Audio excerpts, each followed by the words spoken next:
It's a Tuesday morning and it's the 28th day of January.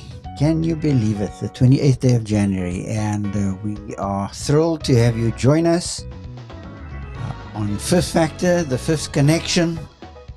Theo, you sitting on the other end. Good morning to you.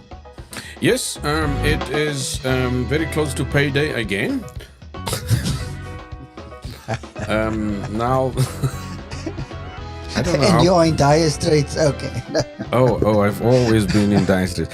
Being in dire straits run deep in my family. So we designed the whole concept. I know a group by the same name. So yes, fine. That's right. I remember dire them. Straits. Well, yep. Thanks. It was good to be here, Terry. Oh, wonderful. We're going to continue right along this morning because we are looking at born identity, B-O-R-N, identity. We have been born into the family of God. We've been birthed in because of trust in Christ. And He is not ashamed to call us brothers.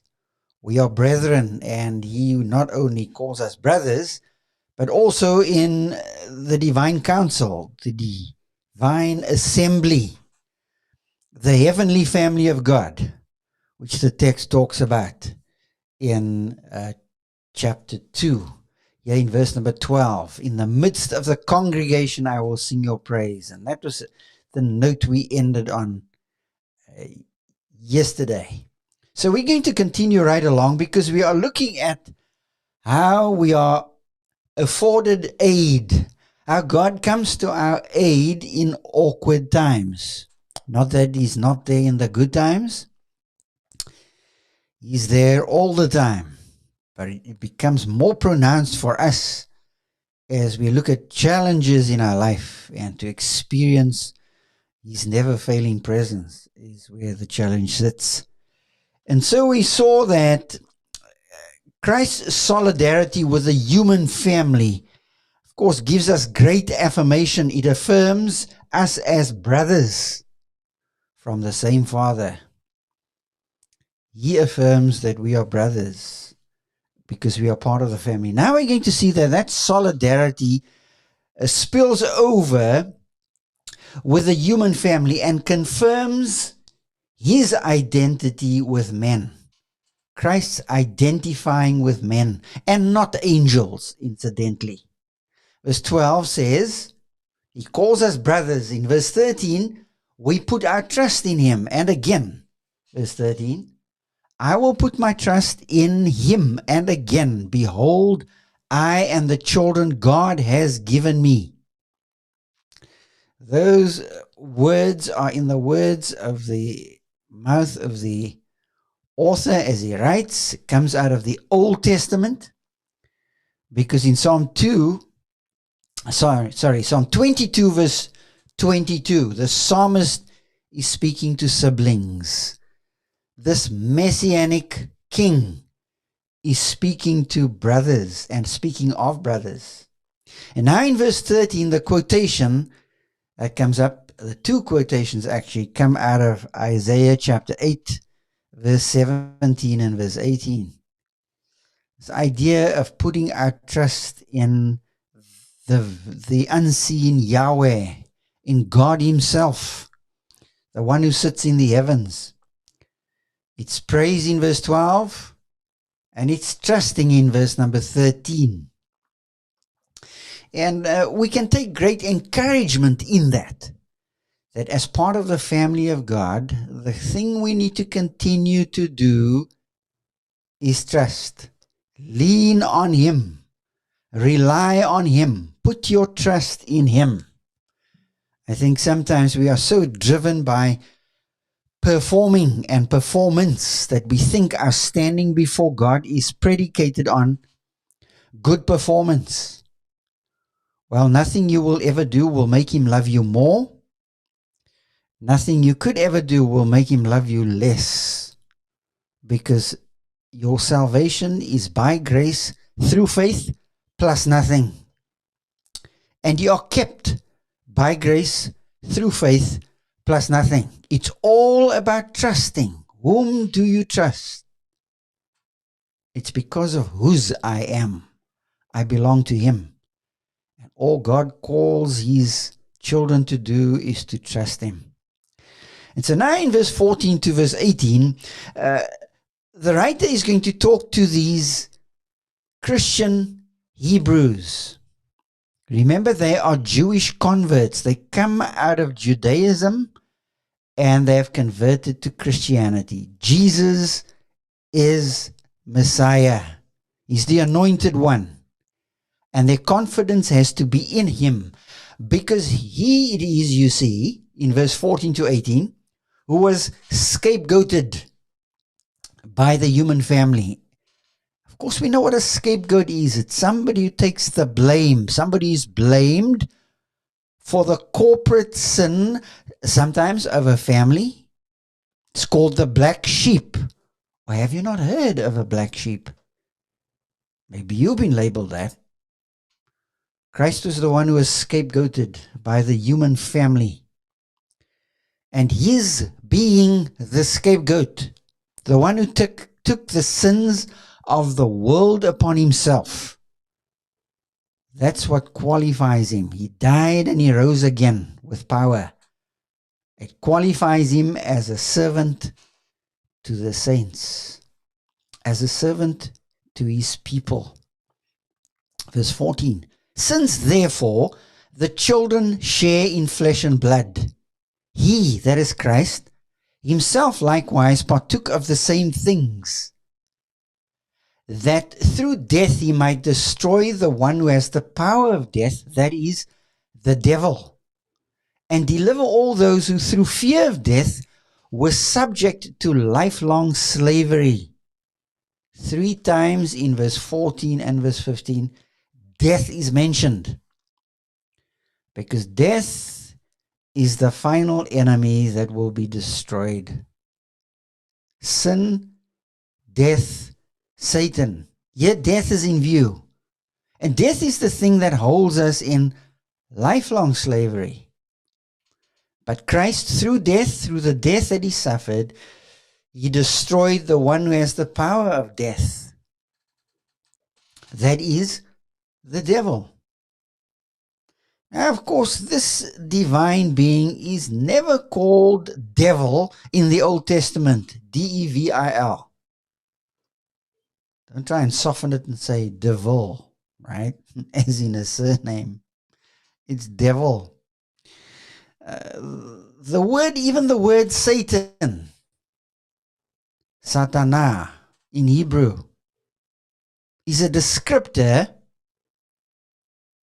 given to a divine being who stands in opposition to what God is doing. Because divine beings have free will. And most would say that Satan is the one in Job chapter 1 and Job chapter 2 who appears on the scene before God. Well, the way the word is used in Job 1 and 2, it is not a title given to a divine being. The word Satana means opposer, one who opposes.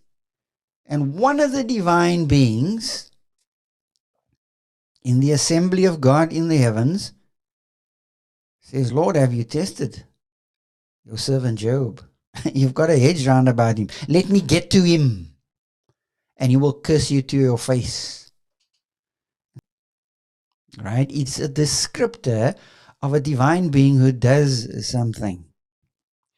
So both these words, devil and Satan, really come out of the Second Temple period, the intertestamental period, where Jews were constantly connecting the dots in that 400-year window between the testaments. They were constantly doing theology. They were wrestling with the biblical text. And when they connected the dots, that's where the word comes up. Satan, devil. Even though you're not going to read these two words appearing in the Old Testament for a person, a particular title given to a particular being. Now that's very interesting. You'll have to chew on that one. So the one who has the power over death is the devil. And because of Jesus' death on the cross, he's able to deliver those who, through fear of death and dying. It's amazing how we have an intrinsic fear for death. And some people would say, well, I don't fear death. It's how I will die. Well, in any case, there's a fear of death. And we get subjected to that in a lifelong way. Verse 16. For surely it is not angels that God helps. Again, in this extended section from verse 5 of chapter 1, all the way through chapter 2 now, up until verse 16. Angels are in view because Christ is better than the angels.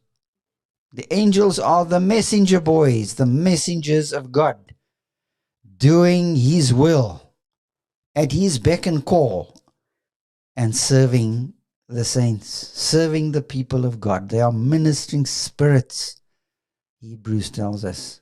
For surely it is not angels that He helps, but He helps the offspring of Abram. Here it's Abraham, the spiritual descendants, those who have trusted Christ. In this case, it's Christian Hebrews. Verse 17, therefore, He had to be made like His brothers. Who had to be made like His brothers in every respect? Jesus, this one who is called Messiah. It is Jesus that is in view. And so you see in verse 17, in every respect He was made like His brothers. His solidarity with humanity, He became a man. So that, verse 17, He might become a merciful and faithful high priest in the service of God to make propitiation for the sins of the people. There's that big word. Propitiation. Hilasterion. The mercy seat between the two cherubim on the Holy of Holies, in the Holy of Holies, on the Ark of the Covenant, was called the Hilasterion. It was called the mercy seat, the place of propitiation, the place where appeasement happens, where appeasement takes place. And it's not that God had to be appeased. I know that's a very, very traditional view. God is this raging being in the heavens, snorting with anger over the sin of people, and He has to be appeased by blood. Men and women, that is not a biblical picture. Jesus makes propitiation for the sins of whom? People. People are propitiated. In a sense, the hostility and the rage which we have toward life and to the giver of life is the thing that is appeased. He is made the propitiation for our sins. If you want to read up some about scapegoat theory, there's a very, very distinct work. Rene Girard postulates what is called the scapegoat theory. Very interesting theory to study when you are looking at views of the atonement. Some go for the penal view. Some go for the governmental view. Some go for the satisfaction views. And you have all these theories. Here's another one, which I think has a lot more relevance to what we're talking about. The scapegoat theory. He makes a satisfaction for sins. He appeases your and my vindictive and vengeful spirit because of our sinfulness towards God. God hadn't to be satisfied and brought to us. we needed to be propitiated in coming to God. Now that's a very interesting thing to discuss. I wish I had more time to do that. But verse 18 closes out and says, For because he himself has suffered when tempted, he is able to help those who are being tempted. How are we afforded aid in awkward times? That was the probe coming out of verse 14 to 18. The question behind the paragraph. We are afforded aid because the one who went to Calvary's cross did it all. Calvary does cover it all. But it was the resurrection that vindicated Jesus in every way that he needed to be vindicated. Because you see, you need the two components of salvation. You need Romans chapter 4, verse number 25. We are justified by his death. And you need Romans 5, verse 9. We are justified by his life. They are flip sides in a sense of the same coin. The coin is justification. The two components in justification is the atonement. He dies. Because it's not the atonement that saves. We are saved by his life when he rises from the dead. I think sometimes we preach half a gospel because we say his death on the cross saves. The atonement doesn't save. It's one component of salvation. The other component which is needed is resurrection. And I've given you the two passages in Romans, which ties in right here in chapter 2, verse number 17. And so Jesus is able to help us in the tight places we find ourselves. Do you believe that? Are you experiencing that? Or is he this far away God, distant from you, because you feel he's forsaken you? In every respect, he's become like his brothers in terms of his solidarity with humanity. Let's thank God for that we are saved not just by the death of Christ, but saved by his life. And you and I can walk in newness of life. Thank you, Theo. Let me hand it back to you. Now, that's really good to conclude on that with those two questions. But I appreciate the challenge to thank God. I think we don't do that enough. And sometimes our thanks are repetitive, just utterances of things, and we the rolls of our tongues, of our minds, without us really thinking about them. So thank you for that, Terry, and also for two very important questions that we want to leave with you. Do you believe that he is the one and that the cross is what somebody described as level ground? Do you experience that? Do you experience that joy of living with that knowledge that I'm thinking, Terry, of a song that was looped into my orbit way back when Jerry Harpool at one chapel service when we were at college was singing. And he was preaching, I think, from Philippians chapter 2, if I remember correctly. And he was singing this song ever so intermittently in his preaching. He laid aside his reputation to stand by me. What's the name of the song? I think we can try and find that another time. But thank you very, very much for that. And thank you, listeners, for joining us this morning. And we'll be back, Terry, tomorrow morning, same time, same place. Terry, thank you so very, very much, brother, for your ministry. Thank you, Theo, and thank you, listeners.